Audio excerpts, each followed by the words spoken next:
All right, and now we're on to green cards, which is James's favorite color because he's got James's jungle. So let's talk about the Crimson Vow green cards here.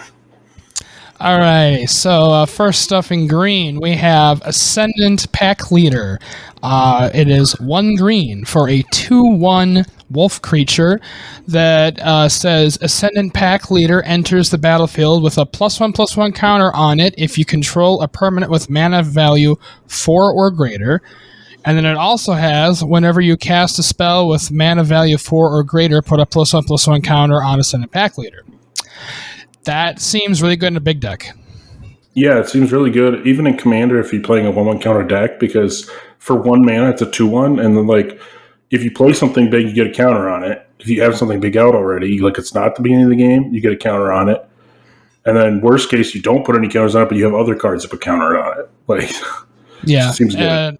I could definitely see it in some kind of creature token deck for sure, especially in Commander, because you're going to play stuff that costs 4 or greater. I mean, it's going to happen. Next card is another wolf. We got Cemetery Prowler. It's 1 green, so 3 mana for a 3/4 wolf with vigilance. When it enters the battlefield or attacks, you exile a card from a graveyard. And then spells you cast cost 1 less to cast for each card type they share with cards exiled with them. So first time you attack, you exile something, say it's a creature, all your creatures cost 1 less. Next time, say it's an artifact, all your artifacts cost 1 less. But if it's an artifact creature, it costs 2 less. That's really interesting. So this kind of reminds me of the death rate shaman flavor a little bit.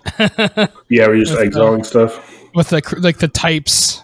But with that, it was each type did something different, whereas in this case, it costs less to cast. So yeah, definitely interesting, especially with the multi card types. That's kind of cool. So yeah, it kind of stacks. Yeah, I think it's gonna be very good in especially in standard. You're just gonna exile a creature, and all your wolves are gonna cost less. Yeah, I mean, mana value is always good. So I could, and 3 for a 3/4 vigilance by itself is honestly pretty nice. So pretty good value for the card. And yeah, nice effect for sure. Next up, we have Cultivator Colossus. It is 4 green.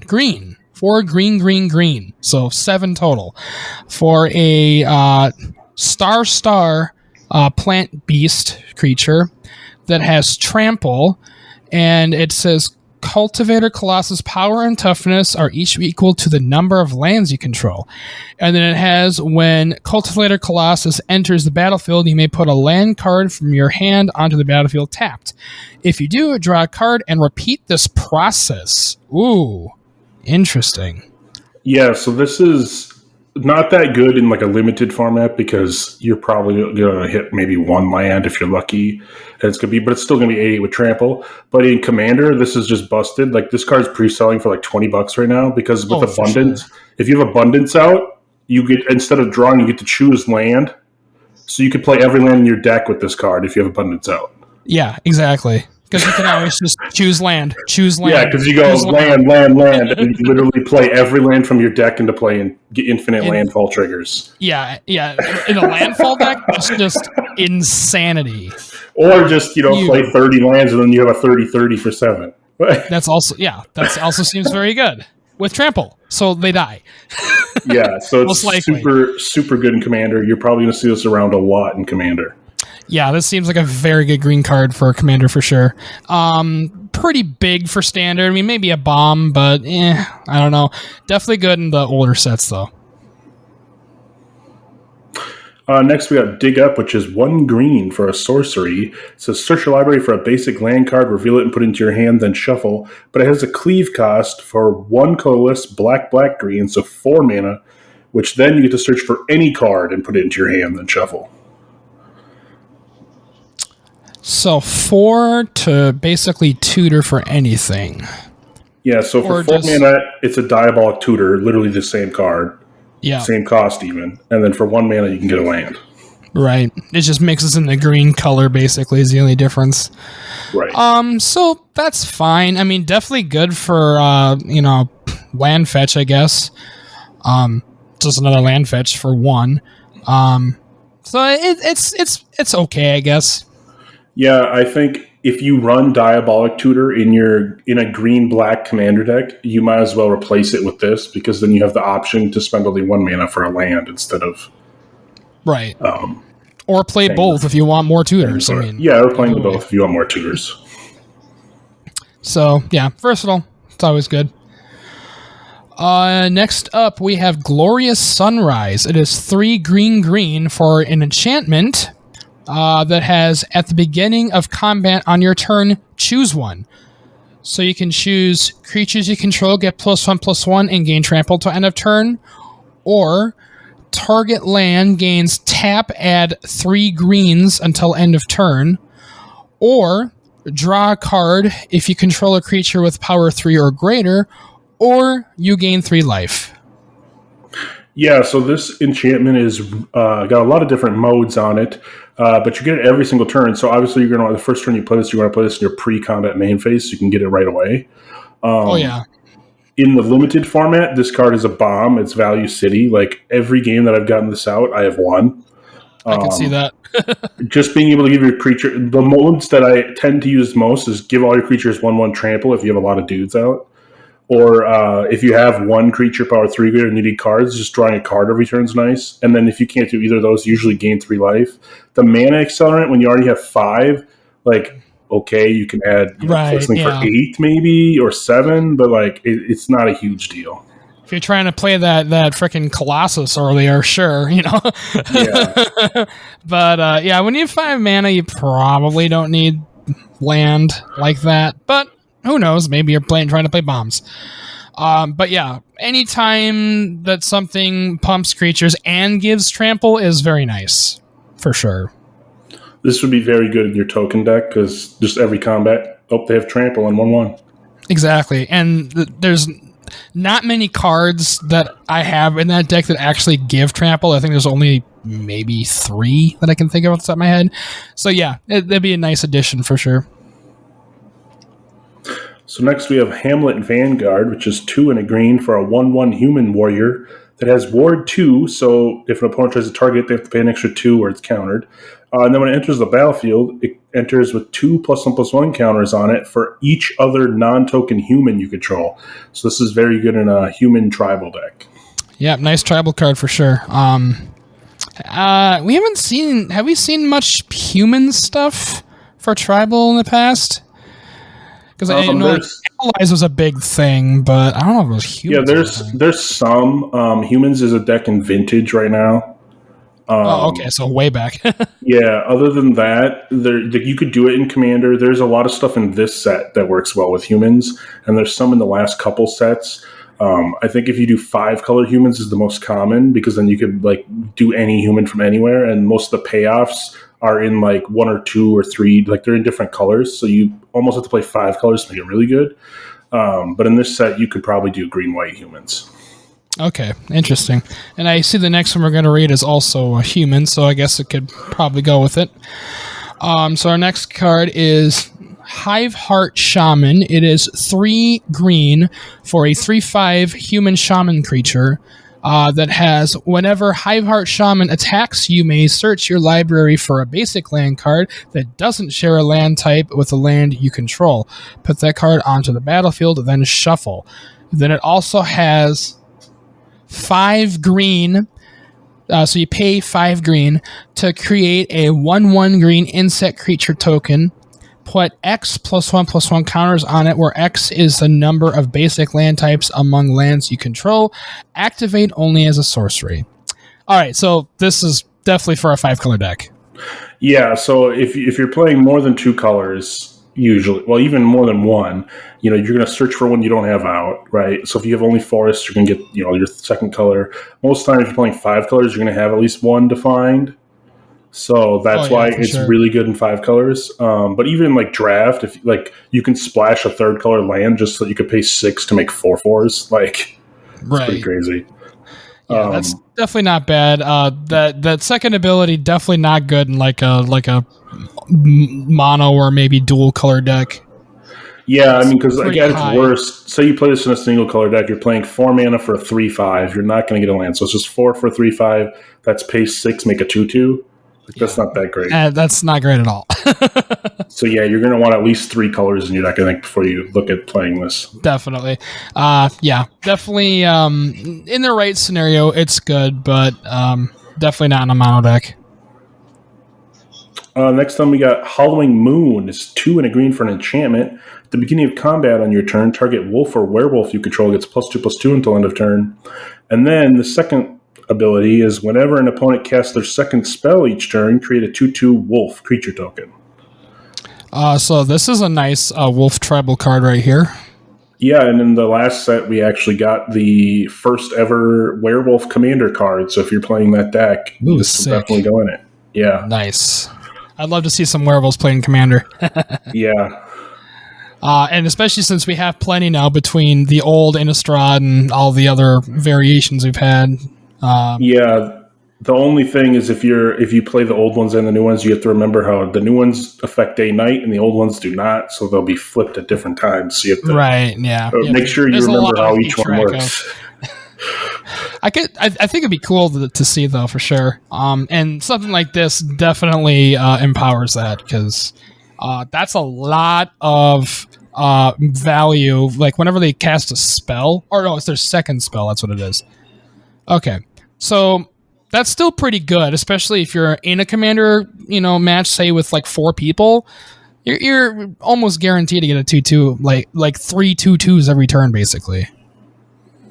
Well, they have to play 2 spells though, right? So I mean, I guess if you get this out on turn 3, yeah, you're probably going to get a lot of 2/2s. It's probably going to happen. If it's people later are probably in the game, cast 2. If it's later in the game, people are probably going to play one big thing, and then you won't get it. But right, yeah. I could see it being good though, for sure. All right. What's next? I gotta scroll way down. It's Splendid Reclamation. You see it? Finally. Scroll down a few rows there. So next we have Splendid Reclamation. It is 3 green for a sorcery. Then it says return all land cards from your graveyard to the battlefield tapped. So really, unless you're playing a deck that plays Crucible of Worlds or something, or has some combo with this, I don't see you playing it. Yeah, that's the only thing I could think of. Like, unless you're playing against a big land destruction deck for some reason. Like, yeah, this is an extremely fringe case for sure. So that's all for green. What do you think about green in general? Green has some nice stuff. I don't think it's as powerful as white or blue was, but it's. I think it's definitely on par with like red for sure. Has a couple nice bombs, some nice tribal stuff, so it'll be fun to see for sure. Yeah, I'm assuming the best card is the Cultivator Colossus. Oh, definitely, yeah. That's easy. that's the only one out of these that I really am like I should pick that up for my commander deck. Yeah, for sure. Yeah, that's gonna be played 100%. All right, so now multicolored, Corey. Yeah, so on the multicolor, the first card we got is Anji, Maid of Dishonor, which is 2 black and a red for a 4/5 legendary creature vampire.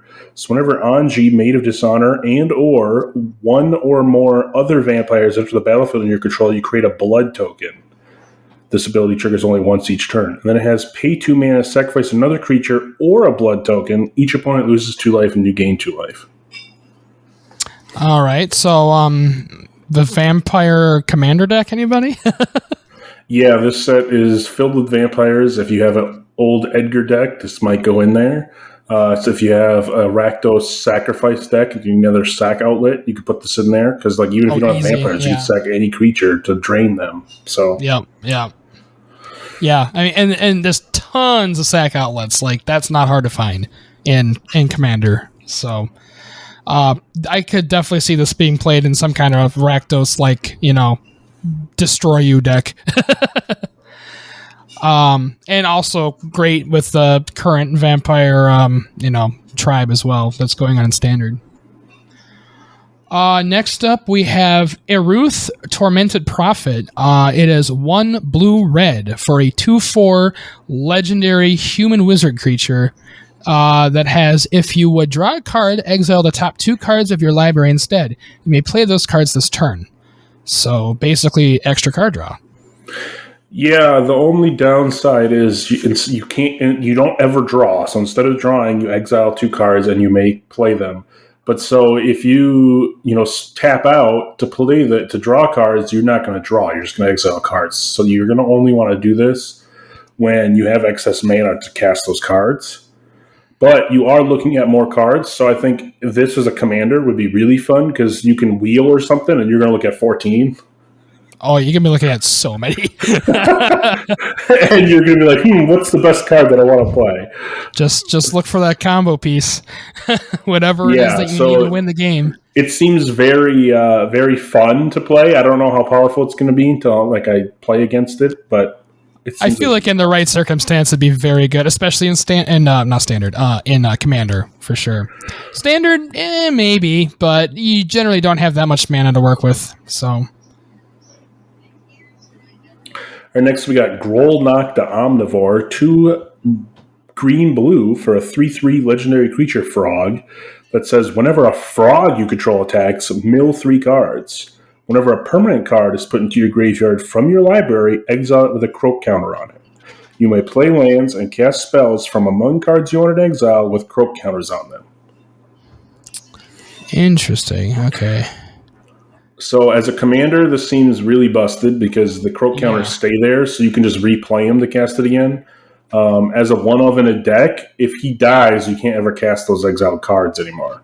Right. That would not be great. Also, if for some reason you want to play Frog Tribal, here's your commander. Yep.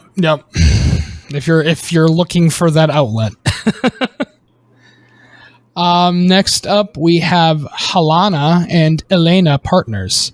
It is 2 red-green for a 2/3 legendary human ranger creature that has first strike and reach.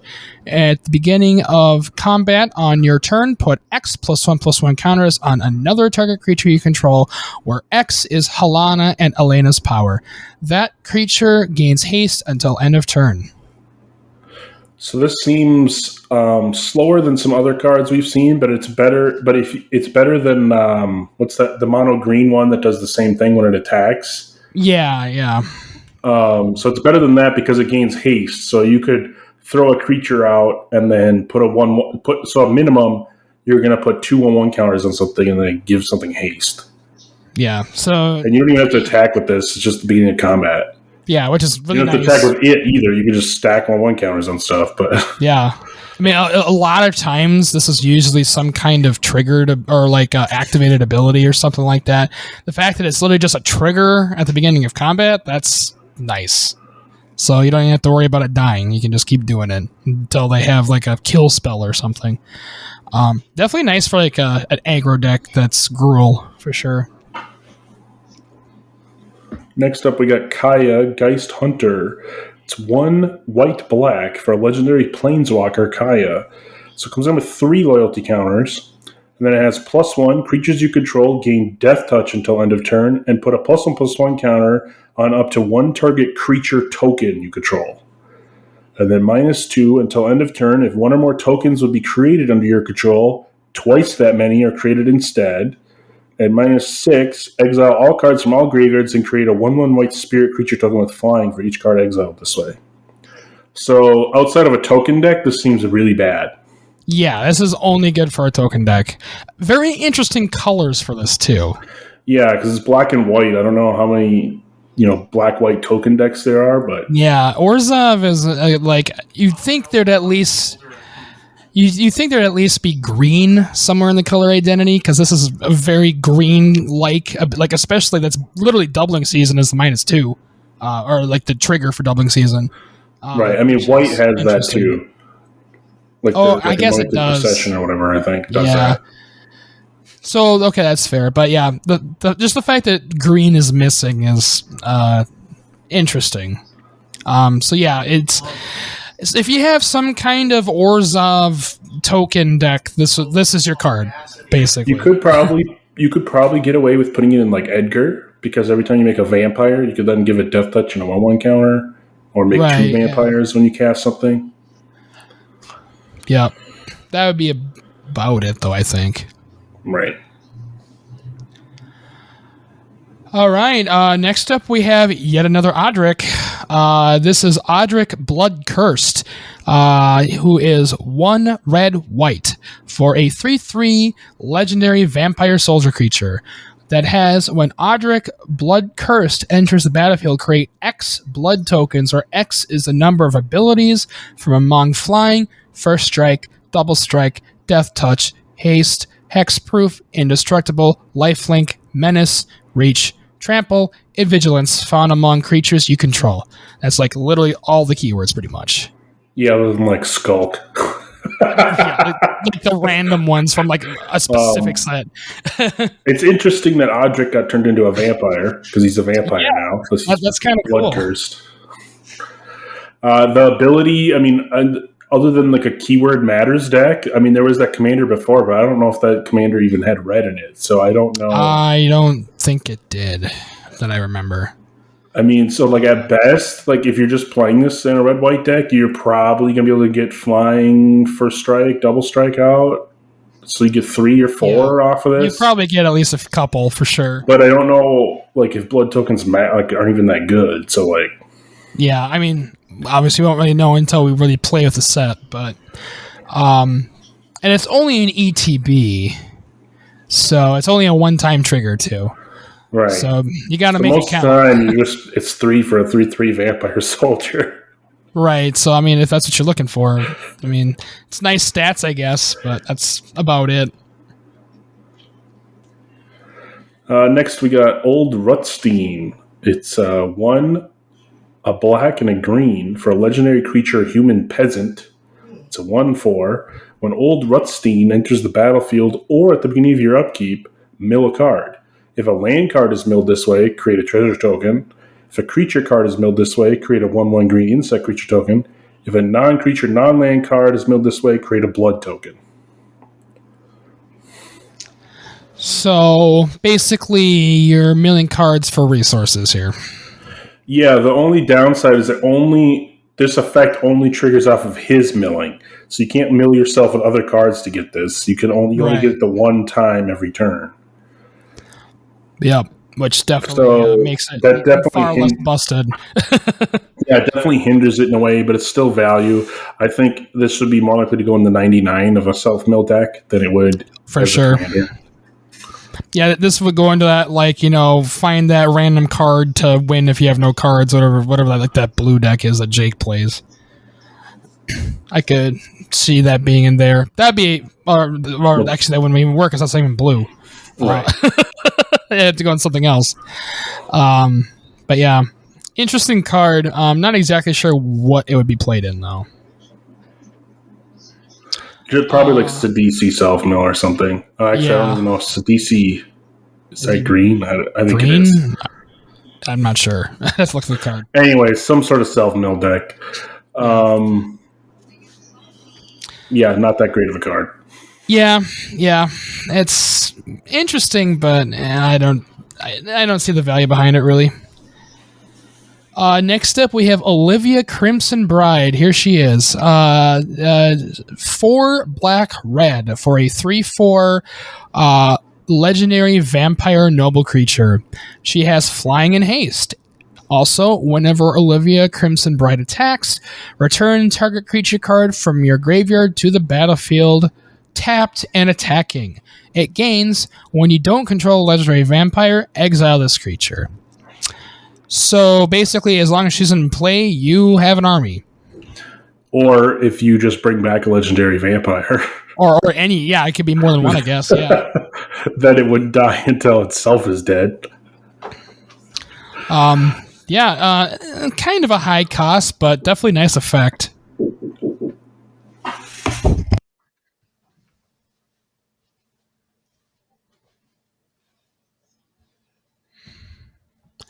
And we're going to pause here for a second.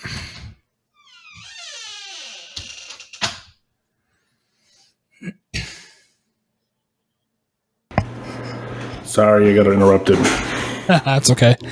All right. So yeah, this is really busted, especially when attacking. Like attack triggers. The reason it has haste is so you can do it right away and just play a bomb vampire. Like this is very good card. This is the vampire basically of the set. So I mean, we're expecting it to be good. Next, we got Tauren's Fist of the Angels. It is 1 green-white for a 2/2 human cleric legendary creature with training. And whenever you cast a creature spell, create a 1/1 green and white human soldier creature token that also has training. That's really good in a Selesnya token deck, like my commander deck. Yeah, so you make a bunch of tokens with training and then attack with 1/3/3, and you're going to give them all 1/1 counters. Yeah, that seems very good. That's explosive as hell. Yes, very good card. Yep, even in standard, I could see this being very good. Just literally any creature-based deck. Now we got just a couple of artifact cards. Oh, yep, wait, what do we think about multicolored in general here? A lot of these legendary creatures are kind of lackluster, honestly. I mean, there's a couple pretty busted ones, but outside of like Olivia and like this, the Tauren's Fist of Angels card, like the rest of these are kind of eh. Yeah, they all seem like they could be very fun commanders if you don't want something with a super high power level.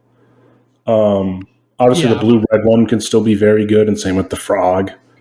But like, if you have a deck that everyone's complaining about you just winning all the time, try making a deck with one of these cards, and even if you build it to your best, it's probably going to be like a power level 8. Right, and it should still be fun to play for sure because all these seem real fun and interesting. They're just not busted per se, except for a couple. So now moving on to, we have a couple artifacts here. First up, we have Dollhouse of Horrors. It is a 5-cost artifact that has pay 1 and tap it. Exile a creature card from your graveyard. Create a token that's a copy of the exile creature card, except it's a 0/0 construct artifact in addition to its other types, and also has this creature gets +1/+1 for each construct you control. It gains haste until end of turn. Activate only as a sorcery. Yeah, so if you have a deck where you're making a lot of artifact constructs anyway, seems like you could play it in there. It's pretty good in limited because if you can activate it like 3 times, you're going to get +3/+3. Sure. Definitely good for like if you have like some kind of like a Thopter factory or something like that. I don't know if those are constructs, but something that makes constructs. Right. Or Changeling tribal deck, you would put this in. Yeah, definitely. Because then it just gets huge. The next artifact we got is Investigator's Journal. Costs 2 for an artifact clue. Get a clue. Investigator's Journal enters the battlefield with the number of suspect counters on it equal to the greatest number of creatures a player controls. And it has pay 2 tap, remove a suspect counter from it, draw a card, and pay 2 sacrifice it, draw a card. So just some quick card draw, basically. Yeah, I think if you're in a deck like mono white that doesn't have a ton of card draw options, this is pretty good.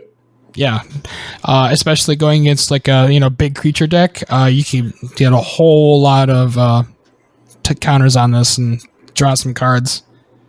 Yeah, the only downside is you have to tap it, so you can only probably only draw once a round. But I mean, otherwise, but being able to sack it if you needed another card in dire straits, or if you just use up all the counters, then you can sack it and get another card. Right. Yeah, definitely. So that's it for the artifacts. Just kind of some basic stuff. Nothing crazy. Yeah. Then we're on to lands. All right. So lands, it looks like we have... We'll start off with, there's a couple of kind of dual-ish lands here first. First we have Cap Glade. That is a black and green dual land that has tap, add black or green. And then it has Cap Glade enters the battlefield tapped unless you control 2 or more other lands. Yeah, so we have a whole series here that are the opposite of the ones that came in tapped unless you had less than 2. Yeah. Or 2 or less, and now we have 2 or more. So these are better for commander, I feel, because most of the time if you have these in the first 2 turns of the game, you don't really care if they come in tap probably. And if you draw it later, you can play it right away as a dual land. Or you have lands that you'd rather play, You probably have better options. So then we have the black-green one, like you said. Then we have Dream Root Cascade, just green-blue, Shattered Sanctum, white-black, Storm-Carved Coast, blue-red, and Sundown Pass, red-white. Yep. So those are our duels for this set. And then lastly, we have Volderin Estate. It is a non-basic land that has tap, add a waste. It also has tap, pay 1 life, add 1 mana of any color, spend this mana only to cast a vampire spell. And lastly, it has tap 5 and tap it, create a blood token. This ability costs 1 less to activate for each vampire you control. So this is going in every vampire deck. Vampire land. Yep. Definitely. Which, yeah. What do you think about these? What do you think about these lands? The dual lands are really nice. Definitely. Yeah, I think the dual lands we played a lot in Commander. Yeah, these are. I mean, the aggro lands that came out in, I think it was Scars of Mirrodin, if I remember right, where there was 2 or less lands you controlled. It was really easy to whiff on those. So these, I feel like, are a lot more better chance that you'll be able to play at the turn you get it. Right, and Volderin Estate, obviously going in every vampire deck. I really want the Buy a Box promo one, which is the Dracula series one. Ooh, that is, nice. It's Dracula's castle. That's pretty cool. Yeah, it looks awesome. And then, so lastly here, there, Evolving Wilds was reprinted again, which is our typical cantrip land, basically. And then we have what are a bunch of kind of monochrome looking full art lands, which I think look kind of cool. These are yeah, I do like these lands. They did the same thing in the last one, Midnight Hunt. The monochrome lands, they look pretty cool. Now we got cool art. Yep. Now we're going to go into the cards that are going to require a lot of reading, the double-faced cards. So first we got Faithbound Judge, which is 1 colorless, so 1 white for a 4/4 Spirit Soldier creature that has Defender, Flying, and Vigilance. And at the beginning of your upkeep, if Faithbound Judge has 2 or fewer judgment counters on it, put a judgment counter on it. And as long as it has 3 or more judgment counters on it, it can attack as though it didn't have Defender. And then when it dies, so from the graveyard, you can disturb it for 7, which means you cast it from the graveyard for the other side. And the other side is an enchantment or a curse where you enchant a player. And at the beginning of your upkeep, put a judgment counter on it. And then if there are 3 or more judgment counters on it, the enchanted player loses the game. And if it would be put into a grave from anywhere, exile instead. Huh. Very interesting. So a cursed creature card, basically. Yeah, so most of these, there's a whole series of them that are like the Disturbed, it just comes back as an enchantment. So basically you have a 4/4 Flying Vigilance that's slowly with Defender for 3 mana in 3 turns to be able to attack. And if they kill it for 7, you can enchant it to somebody and they have 3 turns to get rid of this, so they just lose the game. Yeah, so pretty decent value. It does kind of have a timer on it, but if they can't react to it, it's you're set. Honestly, I think this is pretty nice. Good value. I think it's a pretty good card. Tempo. I mean, if you have a Spirit deck or a Soldier deck, you're probably putting it in there anyway.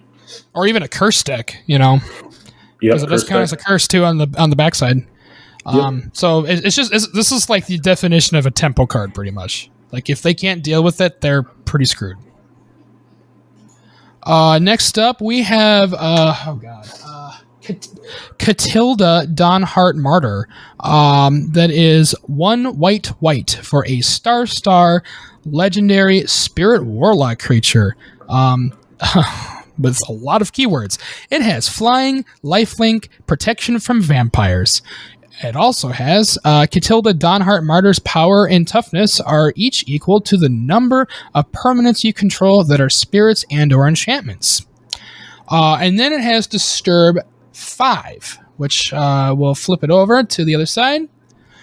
That turns it into a legendary enchantment aura. That's an enchant creature that has enchanted creature, has flying, lifelink, and protection from vampires, and it gets +X, where X is the number of permanents you control that are spirits and or enchantments. And then if Katilda's Rising Dawn would be put into a graveyard from anywhere, exile it instead. So this is great for a Spirit Tribal deck. Yeah, very good in Spirit Tribal or an enchantment deck. The pro vampires, I mean, unless you know somebody with a vampire deck, probably not going to play it that much. But it's 3. It's 3 mana only. And it disturbs out of the graveyard for 5, and then gives something pro vampires flying and lifelink. And a buff. Yeah, that's pretty good. Nice value card. And I mean, obviously good in the meta for standard, because I mean, I'm sure we'll be seeing vampire decks, but outside of that doesn't matter as much. But the other keywords are really nice. Yeah, I mean, so if you play this even on turn 3, and if you have nothing else, it's still a 1/1 flying lifelink. Yeah, it's not bad. All right, next we got Wedding Announcement, which is 2 and a white for an enchantment. It says the beginning of your end step, put an invitation counter on Wedding Announcement. If you attacked with 2 or more creatures this turn, draw a card. Otherwise, create a 1/1 white human creature token. Then, if Wedding Announcement has 3 or more invitation counters on it, transform it. And it transforms into Wedding Festivity, which is an anthem where all your creatures get +1/+1. Nice. So, let's see. How do you flip it? It's if you have 3... So three turns, basically. Oh, so, okay, you attack with 2 or more creatures. Okay. So at your end step, you put a counter on it no matter what. And then if you attack with 2 more creatures, you'll draw a card. But if you didn't, you get a 1. You make a 1. Sorry. Okay. Sorry. So no matter what, you're going to get a counter on it. And then you're either going to get a 1/1 token or draw a card out of it. So, and then in 3 turns, it'll flip into the anthem where all your creatures get +1/+1. So no matter what, you're getting value out of this. So that's nice. And then the anthem, of course, is fantastic. That's always... And it's a white one.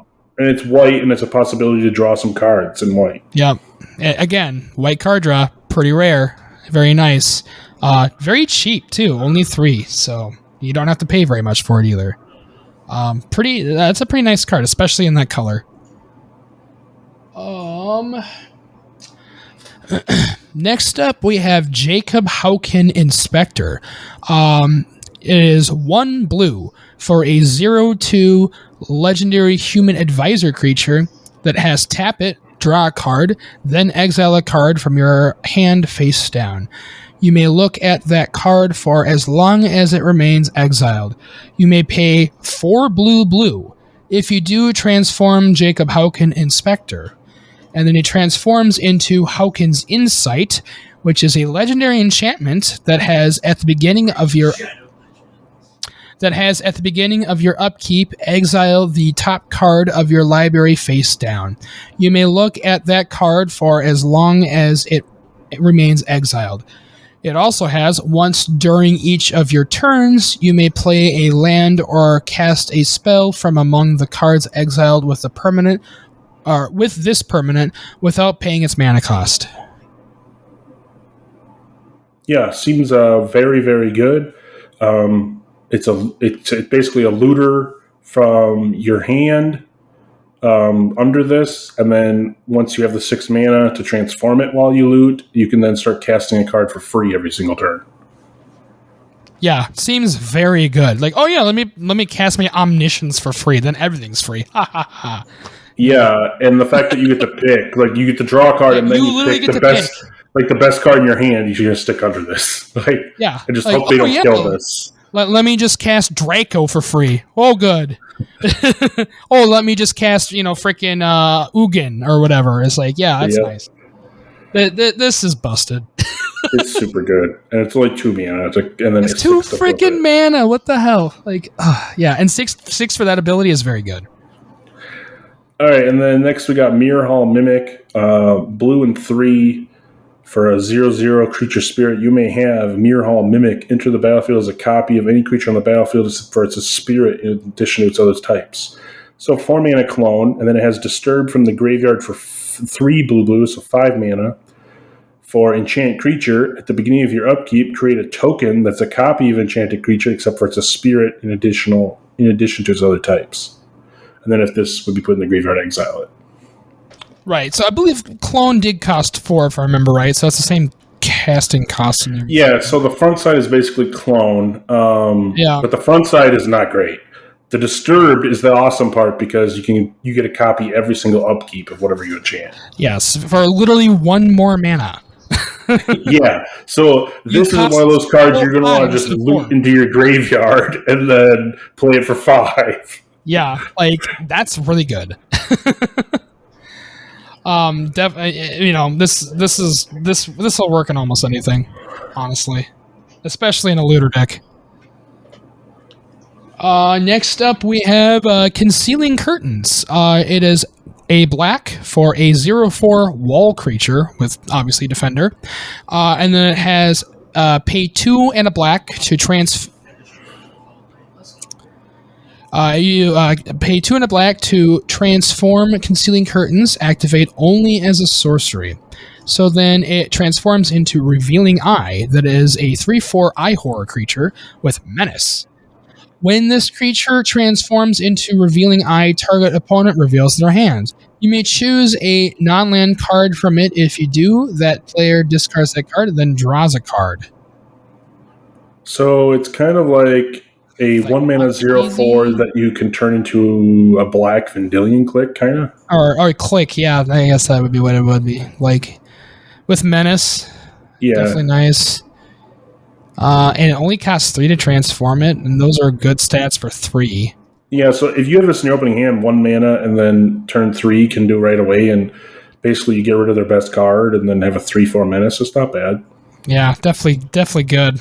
Good, again, this is a great tempo card, 100%.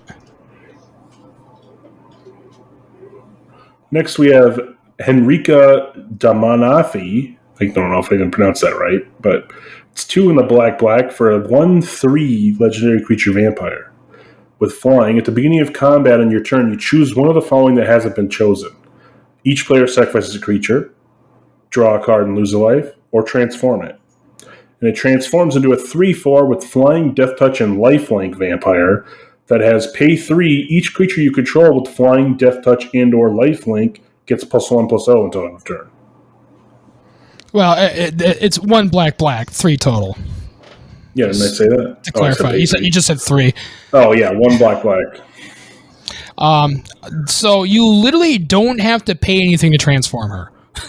Correct. If you want, you choose to do it.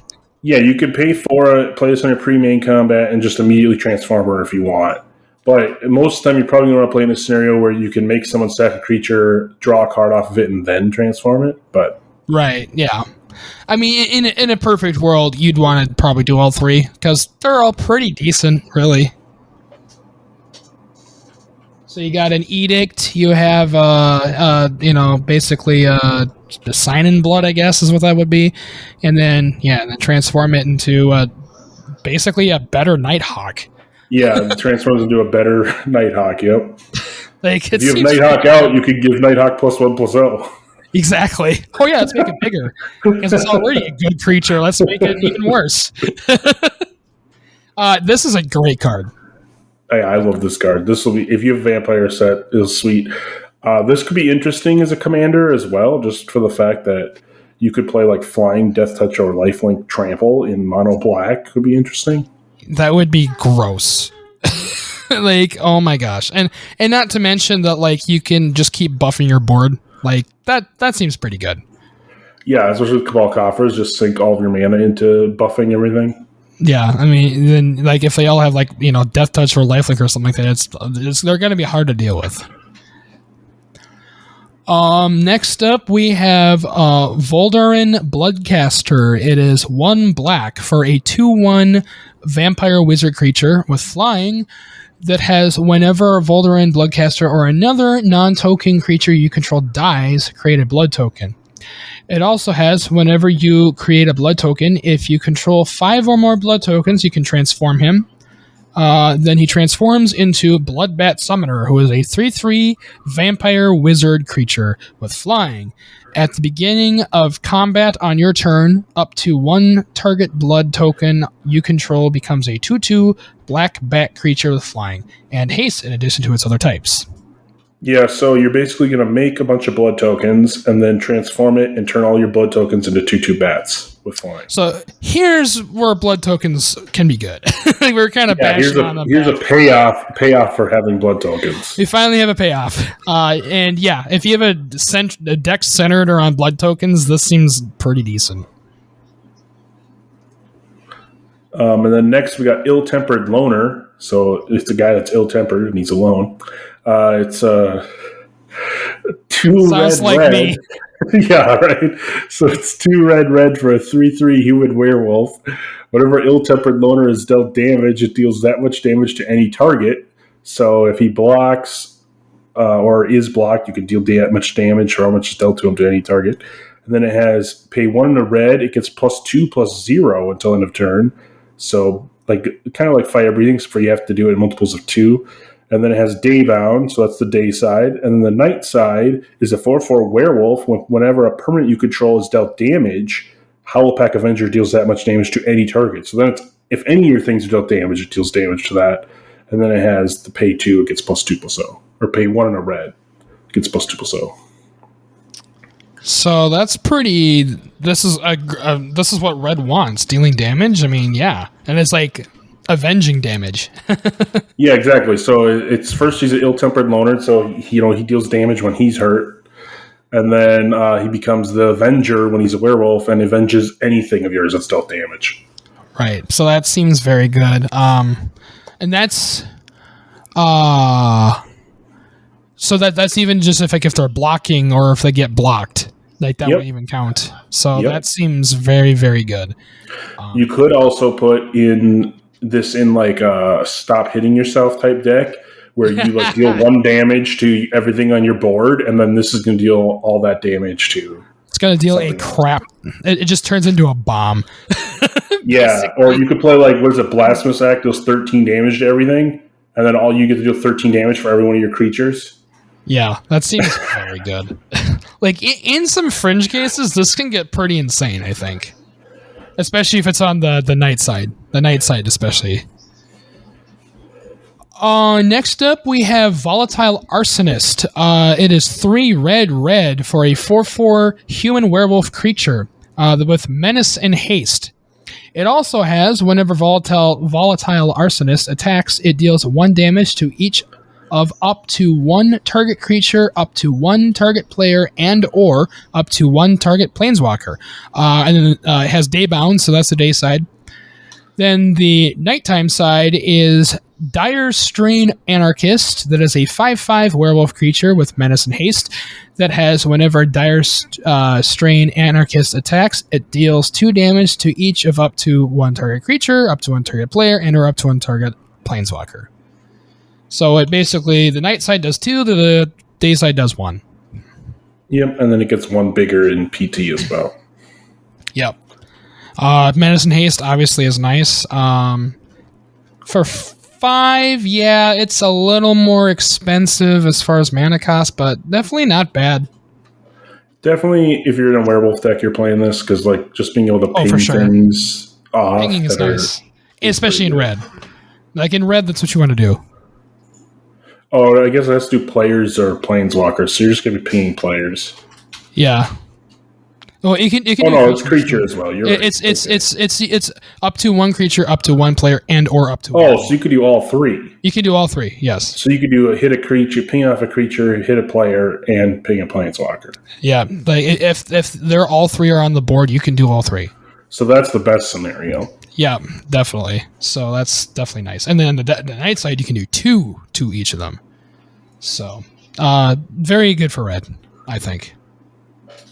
All right, next we got Eva Brook Caretaker, 4 green for a 4/4 human werewolf creature. It's green. It has hexproof.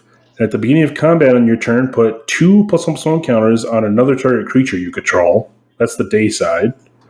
The night side is Hollowhenge Huntmaster, which is a 6/6 creature werewolf with hexproof that gives other permanents you control hexproof. At the beginning of combat on your turn, put 2+1/+1 counters on every creature you control. Oh my gosh. This is so good for green. Its night sight is literally a privileged position that also buffs your board. Right. And is a 6/6 creature. Yeah. And its day side. It also has hexproof. Yeah, and his day side just puts 2/1 counters on something, which is still good. Yeah, which is fine. And it's still a hexproof 4/4. So, yeah, 6 definitely is worth that. 100%. This is so good for a green deck. Like, any creature-based green deck is going to want this. Yeah, the only thing is in Commander, it's kind of hard to flip it to night, but unless you just do nothing. Yeah, you literally have to do, but that's the hard part. And then you have to try to keep it there too, which is also hard. Right.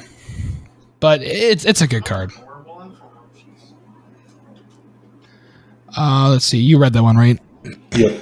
Okay. So next up, we have Howlpack Piper. It is 3 in a green for a 2/2 human werewolf creature. This spell cannot be countered. It also has pay 1 in a green and tap it. You may put a creature card from your hand onto the battlefield.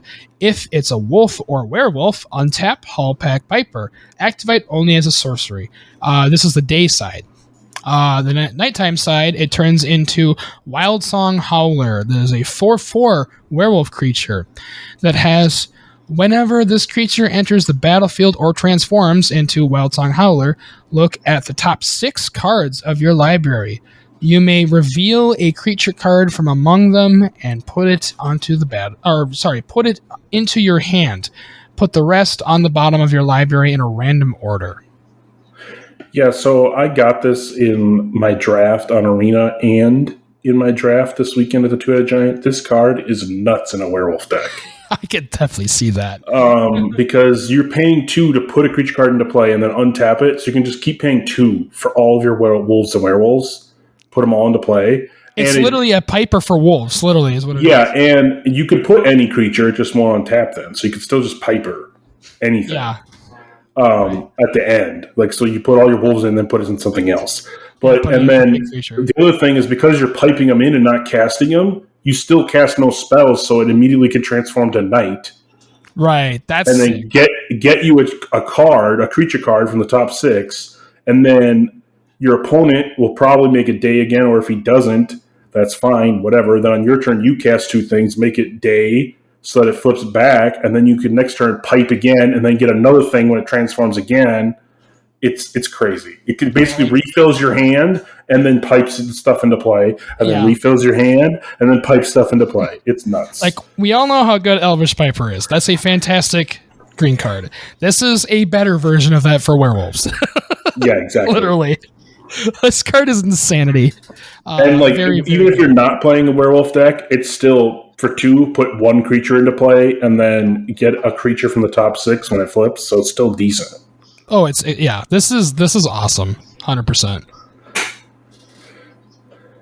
All right, so next we got Uvenwald Oddity. It's 2 green for a 4/4 beast with trample and haste. And then it has pay 5 green, so 7 mana to transform it. And it transforms into Uvenwald Behemoth, which is an 8/8 creature beast horror with trample and haste. And all other creatures you control get 1/1 and have trample and haste. Okay, so it's literally a what is that? Sylvan Might, I think is what that is. That gives your shit +1/+1 and trample, and also haste. So that's also that. This is good.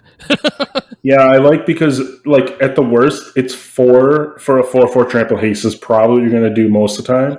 And then if you ever just can't do anything and you have 7 mana, like you say you're mana flooded and you have 7 mana sticking around, boom, I'm flipping this. This is now an 8/8, and all my stuff has trample haste. Yeah, and you just create a bomb, and then your creatures are better too. Yep. Like you just overrun your opponent, literally. And they have haste too. Green does not give stuff haste ever. This is so good. Yeah, very, very unusual to see. Very good. And yeah, just the front side is 4 for a 4/4 with trample and haste is fantastic value, I think. Exactly. Next up, we have Dorothea, Vengeful Victim. It is white-blue for a 4/4 legendary spirit creature with flying. When Dorothea, Vengeful Victim attacks or blocks, sacrifice it at the end of combat. And then it has Disturb for 1 white-blue. Which when you do that, it turns into Dorothea's Retribution, which is an aura enchantment. That's an enchant creature that says enchanted creature has, whenever this creature attacks, create a 4/4 white spirit creature token with flying that's tapped and attacking. Sacrifice that token at the end of combat. It also has, if it's would be put into your graveyard from anywhere, exile instead. Yeah, so this is basically a worse Geist. Yeah, pretty much. Yeah, the Geist is Saint Trapped.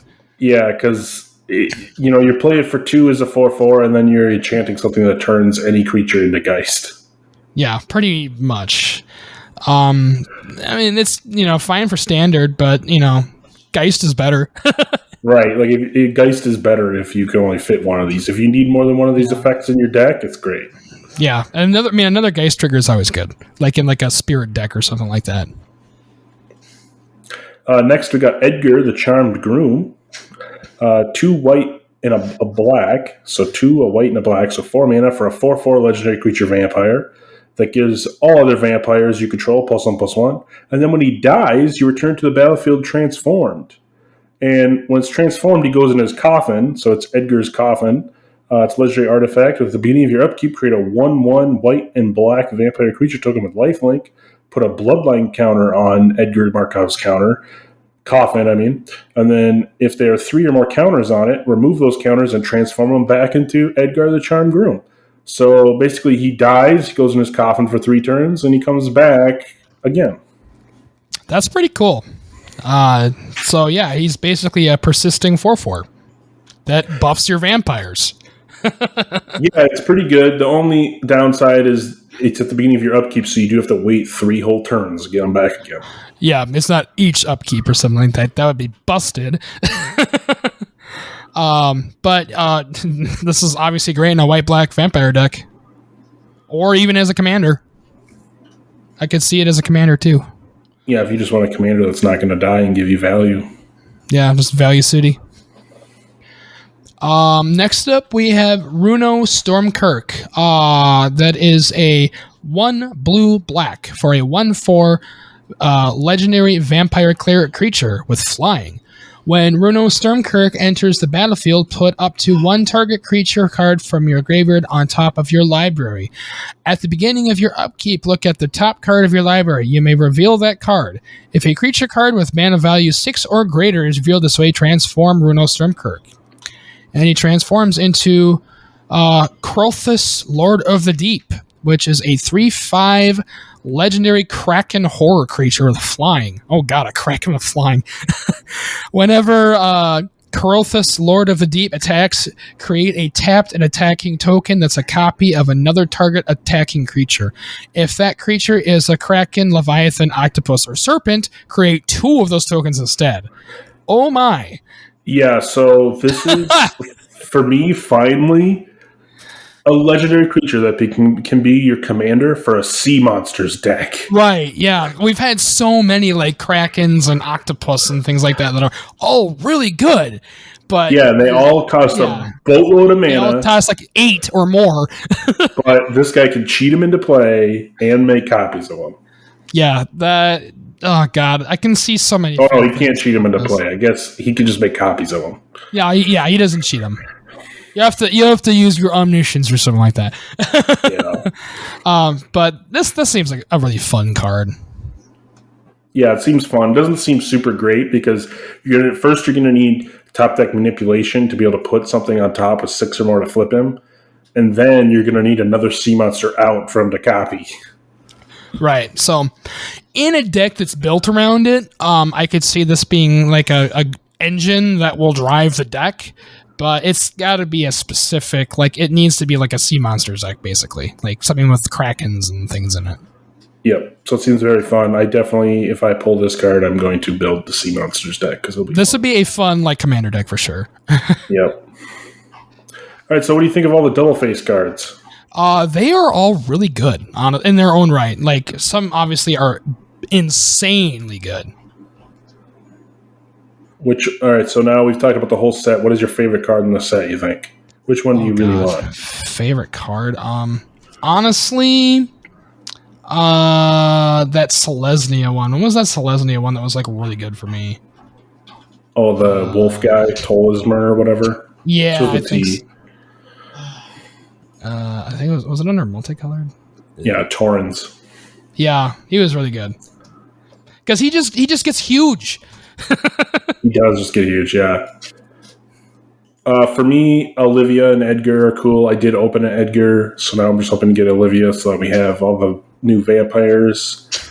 I also really like the Sea Monsters card would be cool as a commander. Yeah.